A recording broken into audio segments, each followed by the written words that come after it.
then I would encourage the gentleman to sit down so we can listen to my eloquence, and then I'll look forward to hearing his. Mr. Speaker, I yield myself balance. Gentleman from California is recognized for 3 minutes.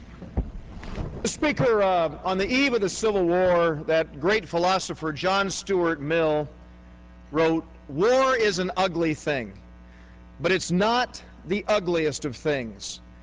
The decayed and degraded state of moral and patriotic feeling which think nothing worth a war is worse."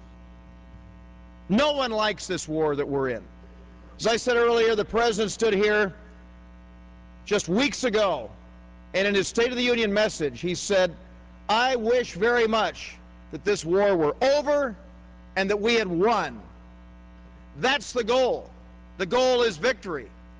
We need to make sure that our men and women in uniform, many of whom are paying the ultimate price every single day as we look at the tragic loss of life, we need to make sure that they have everything necessary so that we can, as my constituent Ed Blecksmith, the father of a man who was killed 2 years ago last November in the Battle of Fallujah, said, so that we can complete our mission.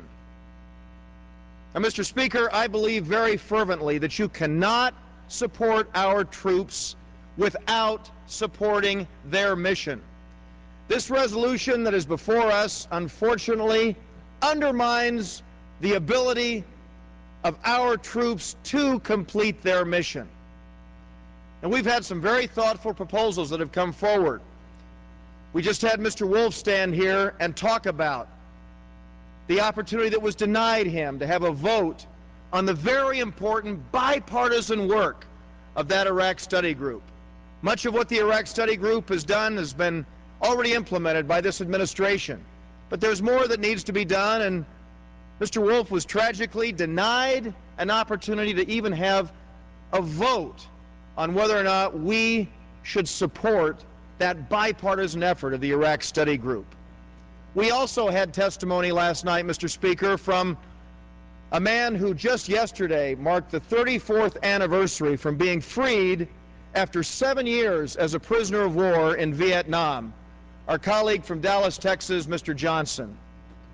He was denied a chance to have a substitute that would simply say that we are not going to cut off funding for our troops. Now, there are many who have argued, Mr. Speaker, that this resolution that we're going to consider in the next few days is simply a first step. It's a first step towards ultimately cutting off funding.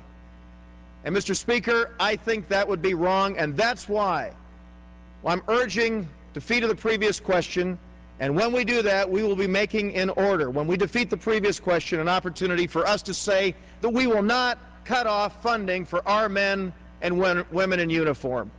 So, Mr. Speaker, I urge a vote against the previous question, and if by chance we fail on that, I urge a no vote on this rule, and I urge a no vote on the underlying resolution, which does, in fact, undermine the goal of completing our mission and bringing our men and women home. With that, I yield back the balance of my time.